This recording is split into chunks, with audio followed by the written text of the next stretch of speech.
Important article हमारे देश में आर&डी यानी रिसर्च एंड डेवलपमेंट पर फंडिंग से संबंधित है। आप जीएस पेपर 3 के इस टॉपिक से आर्टिकल को रिलेट कर सकते हो।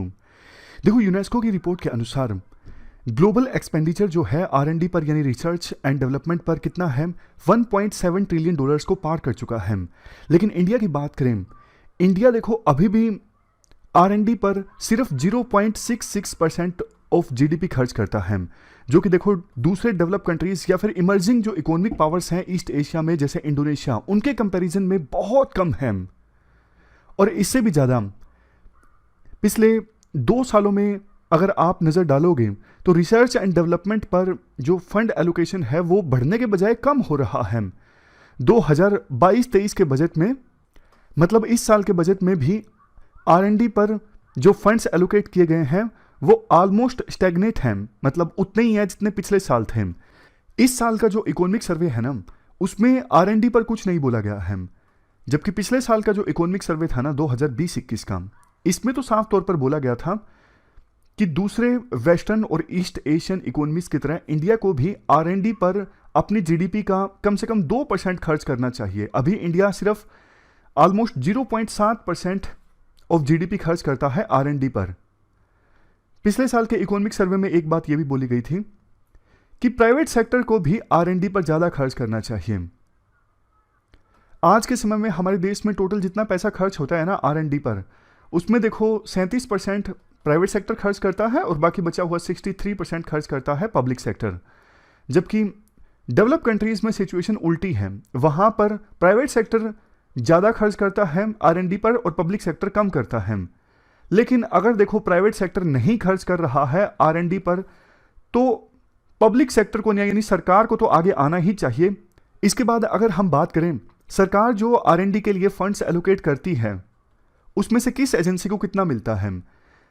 देखो, department of science and technology ने अंतिम बार 2020 में यह कॉम्प्रिहेंसिव रिपोर्ट रिलीज की थी कि कौन सी एजेंसी कितना पैसा लेती है आर&डी पर।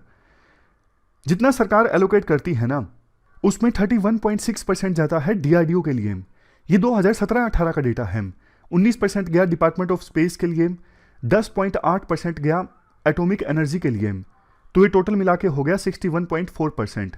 बाकी बचा 37% कई सारी आर&डी के एजेंसीज को गया, जैसे Indian council of agriculture research, CSIR, DST, DBT, ICMR यानी Indian council of medical research. बचा हुआ 0.9% गया इलेक्ट्रॉनिक्स, IT और रिन्यूएबल एनर्जी पर आर&डी पर। ये देखो बहुत ज़्यादा इंपॉर्टेंट सेक्टर्स हैं आज के समय में, इलेक्ट्रॉनिक्स, IT और रिन्यूएबल एनर्जी। लेकिन इन पर खर्च हुआ सिर्फ 0.9%। जितना टोटल आर&डी पर खर्च हुआ ना, उसका सिर्फ 0.9% खर्च हुआ इलेक्ट्रॉनिक्स, IT और रिन्यूएबल एनर्जी पर। आप एक बार ये ग्राफ देखिए दूसरे देशों से कंपेयर करने के लिए कि इंडिया दूसरे देशों के कंपैरिजन में कितना कम खर्च करता है आर&डी पर। ये जो ग्रे कलर वाली लाइन है ना, ये हमारी है। बल्कि पिछले कुछ सालों में परसेंटेज ऑफ जीडीपी के हिसाब से देखें तो आर&डी पर फंड एलोकेशन बल्कि कम हो गया है। साउथ कोरिया तो बहुत अच्छा खर्च करता है, तभी तो साउथ कोरिया बहुत आगे है टेक्नोलॉजी के मामले में। दूसरे देश भी काफी अच्छा पैसा खर्च करते हैं आर&डी पर। देखो, वैसे तो हमने जैसा डिस्कस किया कि हमारे देश में पब्लिक सेक्टर ज्यादा स्पेंड करता है आर&डी पर, जबकि दूसरे देशों में पैटर्न ये है कि प्राइवेट सेक्टर ज़्यादा खर्च करते हैं आर&डी पर। खास करके प्राइवेट सेक्टर खर्च करते हैं pharmaceuticals, biotechnology, IT, hardware, software, automobile, material and chemicals and aerospace and defence. Ratio 2001 में थी 19:81, यानी प्राइवेट सेक्टर खर्च करता था टोटल आर&डी पर खर्चे का 19% और पब्लिक सेक्टर खर्च करता था 81%। लेकिन 2011-12 में थोड़ी सी सिचुएशन इंप्रूव हुई है। जितना टोटल 2011-12 में आर&डी पर खर्च हुआ ना, उसका 35% खर्च किया प्राइवेट सेक्टर ने और 65% किया पब्लिक सेक्टर ने। लेकिन उसके बाद से ये रेशो चेंज नहीं हो रही है। उम्मीद ये की जा रही है जैसे जैसे देश में मैन्युफैक्चरिंग सेक्टर एक्सपेंड होगा ना, तो प्राइवेट सेक्टर का जो खर्चा है आर&डी पर वो भी इंक्रीज हो जाएगा। इसके बाद राइटर बोलते हैं 2011-12 से लेकर 2017-18 के बीच में हमारे देश में नंबर ऑफ यूनिवर्सिटीज और इंस्टीट्यूशंस इंक्रीज हो गए। पहले 752 थे, इंक्रीज होकर इनकी संख्या हो गई 1016। जो डॉक्टरल डिग्रीज अवार्ड की जाती हैं उनकी संख्या भी 2011-12 में थी 10,011 और 2017-18 में बढ़ के हो गई 24,474, जैसे पीएचडी वगैरह। लेकिन देखो दुखद बात यह है, जहां एक तरफ नंबर ऑफ यूनिवर्सिटीज इंक्रीज हो गए, इंस्टीट्यूशंस इंक्रीज हो गए रिसर्च एंड डेवलपमेंट वाले, इवन डॉक्टरल डिग्रीज भी ज्यादा अवॉर्ड की गई, लेकिन आरएनडी पर ज्यादा खर्च नहीं हुआ। इसका मतलब तो यह हुआ ना कि पहले जितनी ही फंडिंग की जाती है, लेकिन इंस्टीट्यूशंस बढ़ गए, यानी एक इंस्टीट्यूट को एवरेज तौर पर जो पहले आरएनडी के लिए फंड मिला करता था वो कम हो गया, क्योंकि फंडिंग उतनी ही इंस्टीट्यूट्स की संख्या बढ़ गई। और वो यूनिवर्सिटीज जो देखो department of science and technology, department of biotechnology, Indian council of medical research और सीएसआईआर, इन पे डिपेंड करती हैं, वहां पे सिचुएशन और भी ज्यादा खराब है। वैसे देखो नेशनल एजुकेशन पॉलिसी 2020 ये बोलती है कि हमारे देश के एजुकेशनल इंस्टीट्यूशंस में रिसर्च एंड इनोवेशन को प्रमोट करना बहुत ज़्यादा जरूरी है। वर्ल्ड की बेस्ट यूनिवर्सिटीज से ये एविडेंस मिलता है। बेस्ट टीचिंग और बेस्ट लर्निंग देखो उन्हीं यूनिवर्सिटीज में है जहां पर रिसर्च और नॉलेज क्रिएशन का एक बहुत ही स्ट्रॉन्ग कल्चर है।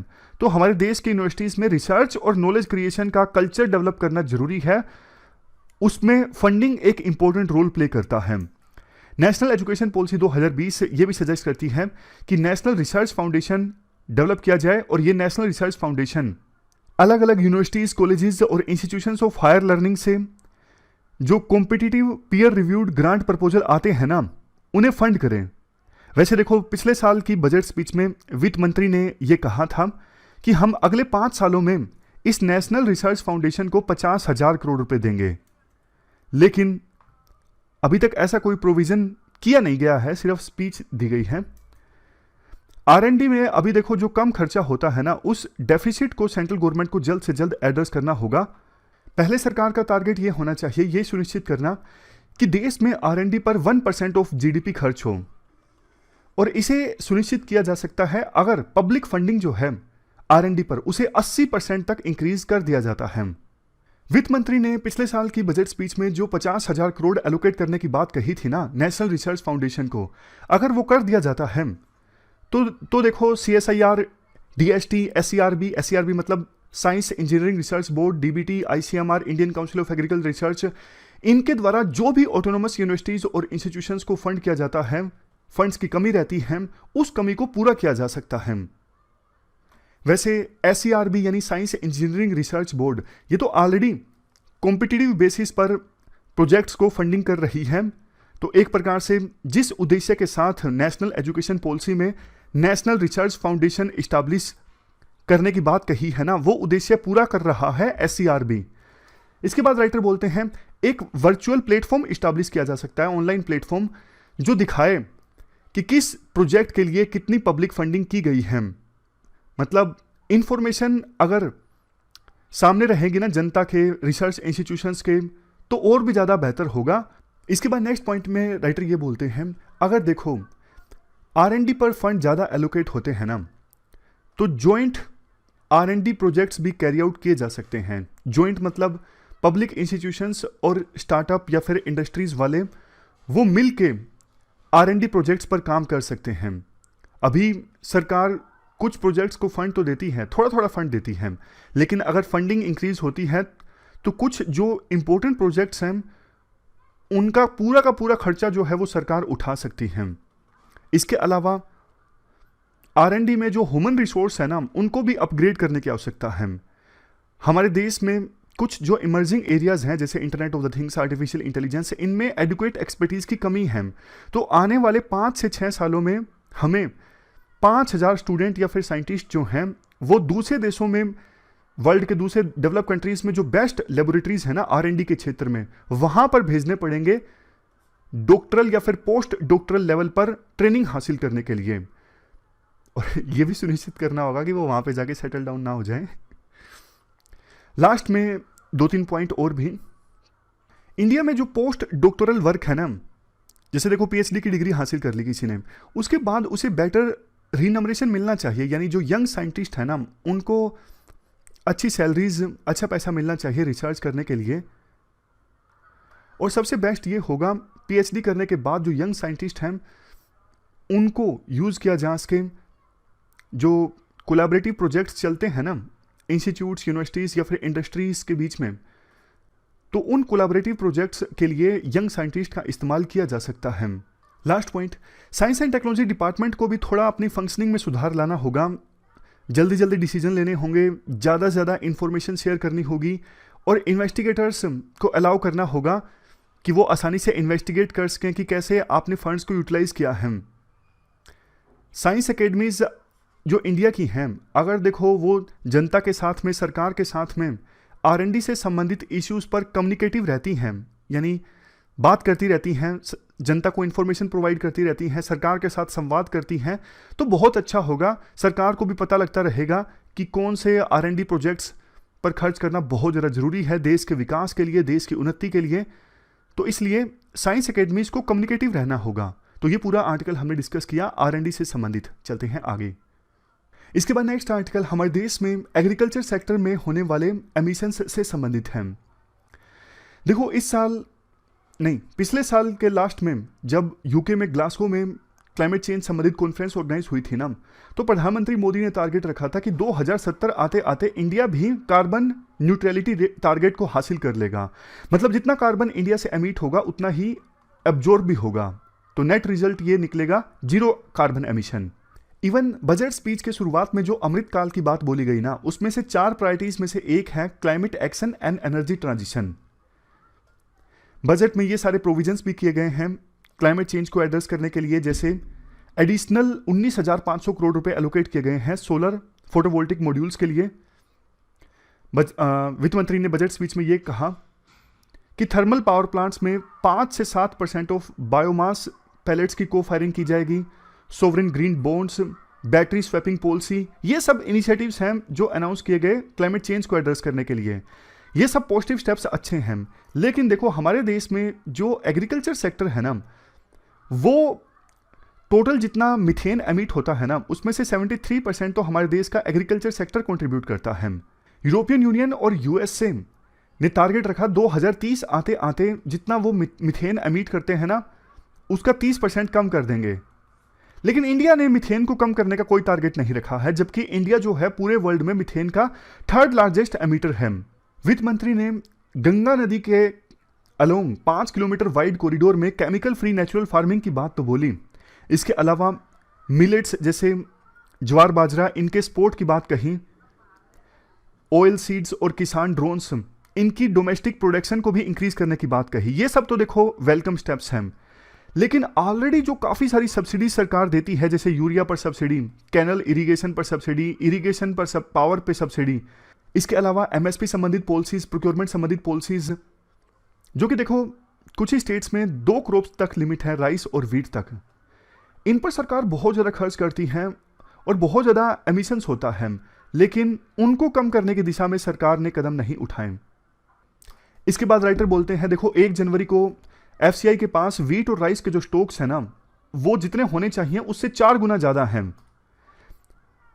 इवन FCI के पास में जो राइस के स्टॉक हैं वो तो देखो जितने होने चाहिए उससे 7 गुना ज़्यादा हैं। और ये तब है सिचुएशन जबकि 2020-21 में PDS में रिकॉर्ड डिस्ट्रीब्यूशन हुआ है राइस और वीट का। तो इतना ज़्यादा वीट एंड राइस सरकार के पास पड़ा है, फिर भी सरकार MSP की वजह से, जो सरकार MSP पर प्रोक्योर करती है राइस एंड वीट को, और जिसकी वजह से क्रॉप पैटर्न जो है वो काफ़ी ज़्यादा स्क्रू हो गया है, खास करके पंजाब, यूपी और हरियाणा के कुछ पार्ट्स में, उसको एड्रेस करने के लिए सरकार कुछ नहीं कर रही है। इसके बाद राइटर कुछ एमिशन संबंधी डेटा प्रेजेंट करते हैं। देखो एग्रीकल्चर में हमारे देश में 408 MMT of carbon dioxide equivalent का एमिशन होता है, मतलब मीथेन एमिट होता है, लेकिन उसे कंपेयर करें कार्बन डाइऑक्साइड के अपेक्षाकृत तो जितना मीथेन एमिट होता है वो 408 MMT ऑफ कार्बन डाइऑक्साइड के बराबर होता है। राइस कल्टीवेशन सबसे ज़्यादा कंट्रीब्यूट करता है एग्रीकल्चर सेक्टर में एमिशन के मामले में। जो ग्रीन हाउस गैसेज का एमिशन होता है ना इंडियन एग्रीकल्चर में, उसमें राइस की वजह से होता है 17.5%, एंट्रिक फर्मेंटेशन की वजह से होता है 54.6%। देखो जैसे सिप, कैटल, ये जो एनिमल्स होते हैं ना, उनकी डाइजेस्टिव प्रोसेस की वजह से जो एमिशन होता है उसे कहा जाता है एंट्रिक फर्मेंटेशन। फर्टिलाइजर यूज की वजह से एमिशन होता है 19%। ये जो गैसेस है ना, नाइट्रस ऑक्साइड और मीथेन, ये तो देखो CO2 से भी ज़्यादा खतरनाक है। नाइट्रस ऑक्साइड CO2 से 273 टाइम्स ज़्यादा पावरफुल है, जबकि मीथेन CO2 से 80 गुना ज़्यादा पावरफुल है। यहाँ पे देखो 2 पॉइंट्स पे ध्यान देने की आवश्यकता है। एक तो इंडिया नाइट्रस ऑक्साइड एमिशन को रिपोर्ट नहीं करता अपने नेशनल ग्रीन हाउस गैसेस की इन्वेंट्रीज में, करना चाहिए। दूसरी चीज़, जो हमारे देश में राइस रेजिड्यूज जलाए जाते हैं या फिर application of fertilisers, production of fertilisers for rice, energy operations जैसे कि हार्वेस्टिंग, पंप्स, प्रोसेसिंग, ट्रांसपोर्टेशन, इनसे जो एमिशन होता है उनको भी नहीं अकाउंट किया जाता। मतलब उनको भी जगह, इन सब प्रोसेस से, इन सब एक्टिविटीज से जो एमिशन होता है ना, उनको भी जगह नहीं मिलती जो सरकार डेटा देती है कि हमारे देश में कितना ग्रीन हाउस गैसेस का एमिशन हुआ है। इसके अलावा राइस की खेती में तो आपको पता है पानी भी बहुत ज़्यादा इस्तेमाल होता है। तो फिर देखो इतना ज़्यादा एमिशन होता है, इतना ज़्यादा पानी इस्तेमाल होता है, ग्राउंड वाटर का जो लेवल है वो इतना नीचे जा चुका है, और जबकि राइस हमारे पास इतना ज़्यादा है, जितना FCI के पास बफर होना चाहिए ना, उससे 7 गुना ज़्यादा राइस पड़ा है। तो फिर बाकी फसलों पर सरकार क्यों नहीं ध्यान देती? राइस को इतना ज़्यादा हम प्रोड्यूस करते हैं बेफालतू का, इतना नुकसान हो रहा है, एमिशन भी हो रहा है, पानी भी खराब हो रहा है। तो सरकार को राइस की प्रोडक्शन एड्रेस करने के लिए स्टेप्स उठाने चाहिए। इसके लिए सब्सिडी कम की जा सकती है। MSP जो सरकार के द्वारा दिया जाता है राइस के लिए, वो कम किया जा सकता है। दूसरी फर्टिलाइजर्स या फिर पावर के लिए सब्सिडीज दी जाती हैं, वो कम किया जा सकता है। और दूसरी फसलों के लिए सब्सिडी इंक्रीज की जा सकती है अगर सरकार को लगता है, जो न्यूट्रिशियस क्रॉप्स हैं जैसे मिलेट्स। एक सजेशन राइटर ये भी देते हैं, कार्बन टैक्स सरकार लगा सकती है। कुछ डेवलप कंट्रीज में तो कार्बन टैक्स लगने लगा है, जैसे स्वीडन ने कार्बन टैक्स लगा दिया $137 per ton of carbon dioxide equivalent. European Union ने जो कार्बन टैक्स लगाया है वो है $50 पर टन इक्विलेंट। तो इंडिया में भी अब शायद समय आ गया है कि इंडिया कार्बन टैक्स लगाने के बारे में सोचे, ताकि ग्रीन ग्रोथ को इंसेंटिवाइज किया जा सके अमृत काल में। तो ये हमने आर्टिकल डिस्कस किया इंडियन एक्सप्रेस का। चलते हैं आगे। इसके बाद नेक्स्ट आर्टिकल बिजनेस लाइन का है, कॉटन के दाम बढ़ने से संबंधित। क्या कंटेक्स्ट है? देखो पिछले कुछ दिनों में ना कॉटन यार्न के जो दाम है ना हमारे देश में काफ़ी ज़्यादा बढ़ गए हैं। कॉटन यार्न मतलब सूती धागा जिससे कपड़े बनते हैं। तो इसके बाद जो टेक्सटाइल इंडस्ट्री वाले हैं ना, उन्होंने सरकार से ये डिमांड की है कि आप बढ़े हुए दामों को एड्रेस करने के लिए 2-3 स्टेप उठाइए। एक्सपोर्ट जो है वो आप बंद कर दीजिए कॉटन यार्न का। इंपोर्ट पर जो अभी ड्यूटी लगती है उस ड्यूटी को खत्म कर दीजिए। 11% ड्यूटी लगती है अभी कॉटन यार्न यानी सूती धागे के इंपोर्ट करने पर। इसके साथ साथ फ्यूचर्स में जो कॉटन का ट्रेड होता है ना, उसे भी बंद कर दिया जाए।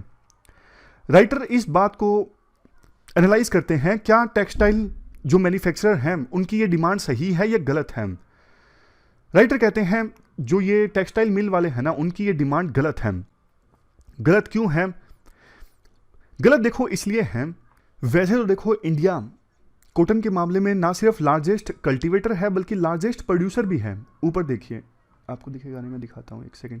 ये देखो, लार्जेस्ट कल्टीवेटर भी है, लार्जेस्ट प्रोड्यूसर भी है। और जब से हमारे देश में BT कॉटन आया है ना 2002 में, तब से ईल्ड थोड़ी बहुत तो इंक्रीज हुई है, लेकिन अभी भी पर हेक्टेयर कॉटन की जो ईल्ड है ना काफ़ी ज़्यादा कम है। और जबकि कॉटन को उगाने में कॉस्ट इंक्रीज हुई है। कॉटन जो है मेनली रेनफेड एरियाज में उगाई जाती है, और 3 राज्यों में सबसे ज़्यादा कॉटन उगती है, महाराष्ट्र में, गुजरात में और तेलंगाना में। कॉस्ट पिछले कुछ सालों में काफ़ी इंक्रीज हुई है। कॉस्ट इंक्रीज हुई है, लेकिन MSP उस हिसाब से इंक्रीज नहीं हुआ है। चूंकि सरकार कॉटन को प्रोक्योर नहीं करती राइस एंड व्हीट की तरह, इस वजह से बहुत बार कॉटन फार्मर्स को अपनी जो फसलें हैं ना बिल्कुल औने पौने दामों पर बेचनी पड़ती थी। और एक चीज़ देखो, 2000 से लेकर 2015 के बीच महाराष्ट्र में जो फार्मर्स ने जिन्होंने सुसाइड किया ना, उसमें से ज़्यादातर तो ट्रेडिशनल कॉटन ग्रोअर थे। तो इसी से आप अंदाज़ा लगा सकते हो कॉटन फार्मर्स के दुख का।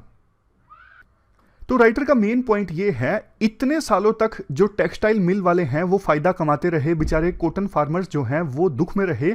इतने सालों के बाद फाइनली कॉटन यार्न के दाम बढ़े हैं, तो कम से कम अब उनको प्रॉफिट आप कमाने दो ना। अगर देखो सरकार ने ये स्टेप्स उठा लिए, मान लीजिए एक्सपोर्ट पे बैन लगा दिया और इंपोर्ट ड्यूटी को खत्म कर दिया, फ्यूचर जो ट्रेड होता है उसमें से कॉटन को निकाल दिया, तो फिर कॉटन यार्न के दाम फिर से कम हो जाएंगे और किसानों को, कॉटन फार्मर्स जो अभी प्रॉफिट कमा रहे हैं, उनको फिर प्रॉफिट नहीं होगा। तो राइटर इसीलिए कहना चाहते हैं इतने सालों तक कॉटन फार्मर्स ने दुख झेला, कम एमएसपी से कम दाम में अपनी फसल बेची, लेकिन किसी टेक्सटाइल मिल वाले ने कॉटन फार्मर्स की मदद नहीं की। तो अब थोड़ा सा दाम बढ़ा तो वो सरकार से गुहार लगा रही हैं कि आप ये सब स्टेप्स उठाइए। तो ये पूरा आर्टिकल हमने डिस्कस किया कॉटन से संबंधित। इसके बाद अगला जो आर्टिकल है वो हिंदुस्तान टाइम्स का है। अभी देखो, यूक्रेन को लेके रशिया और वेस्ट के बीच में टकराव है, तो इस टकराव से ना इंडिया को क्या सीखने की आवश्यकता है। देखो, रशिया के पास अभी हार्ड पावर है। रशिया अपनी जीडीपी का 4% खर्च करता है मिलिट्री इंफ्रास्ट्रक्चर पर। रशिया ने अपनी ट्रूप्स जो है वो जमा करके रखी हैं यूक्रेन बॉर्डर पर। रशिया हार्ड स्टेप ले भी सकता है, ऐसा पुतिन ने दिखाया है। जैसे जॉर्जिया में 2008 में रशिया ने वार किया, सीरिया में रशिया ने इंटरवेंशन किया, तो रशिया यूक्रेन के ऊपर अटैक कर सकता है, कोई बहुत बड़ी बात नहीं है। लेकिन दूसरी तरफ देखो, यूरोपियन यूनियन के पास ना सॉफ्ट पावर है। यूक्रेन के ज्यादातर जो लोग हैं ना, उनका झुकाव यूरोपियन यूनियन की तरफ ज्यादा है, क्योंकि उनको लगता है कि यूरोपियन यूनियन का कल्चर अच्छा है, यूरोप की कंट्रीज का, वहां पे जो इकोनॉमिक अपॉर्चुनिटीज है ना वो ज्यादा हैं, वहां की जो वैल्यूज है ना वो ज्यादा लिबरल हैं। तो मतलब एक तरफ जहां रशिया के पास सॉफ्ट पावर है और यूरोपियन यूनियन के पास, नहीं सॉरी मैंने उल्टा बोल दिया, रशिया के पास जहां हार्ड पावर है और यूरोपियन यूनियन के पास सॉफ्ट पावर है, तो इंडिया को यह सीखने की आवश्यकता है, दोनों पावर्स इंडिया के पास होनी चाहिए। ना तो देखो इंडिया अपने मिलिट्री पे जो इन्वेस्ट करता है उसको इग्नोर कर सकता है। इसका मतलब यह नहीं कि सरकार सिर्फ इक्विपमेंट्स को परचेज करने पर खर्चा करे, आरएनडी पर भी खर्चा करे डिफेंस के मामले में।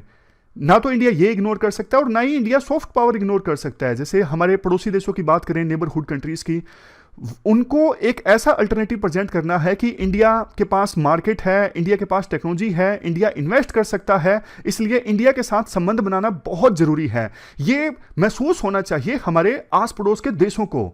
ये हमें सीखने को मिलता है। अभी फिलहाल यूक्रेन को लेके यूरोपियन यूनियन और रशिया के बीच में कन्फ्लिक्ट चल रहा है ना, इस कन्फ्लिक्ट से हमें यह सीखने को मिलता है कि इंडिया कोई भी पावर इग्नोर नहीं कर सकता। रशिया के पास हार्ड पावर है तो हमारे पास भी हार्ड पावर होनी चाहिए। यूरोपियन यूनियन के पास सॉफ्ट पावर है तो हमें सॉफ्ट पावर पे भी ध्यान देना होगा, तब जाके इंडिया अपनी ग्लोबल स्टैंडिंग को इंक्रीज कर सकता है। तो ये ध्रुव जयशंकर, जो एस जयशंकर के बेटे हैं, उनके द्वारा ये आर्टिकल लिखा गया है। जो इंपॉर्टेंट एसेंस हैं वो हमने डिस्कस किया। इसे आप कहीं ना कहीं ऐसे में या फिर आईआर के आर्टिकल में इस्तेमाल कर सकते हो। इसके बाद नेक्स्ट जो आर्टिकल है वो ऑनलाइन गेमिंग से संबंधित है।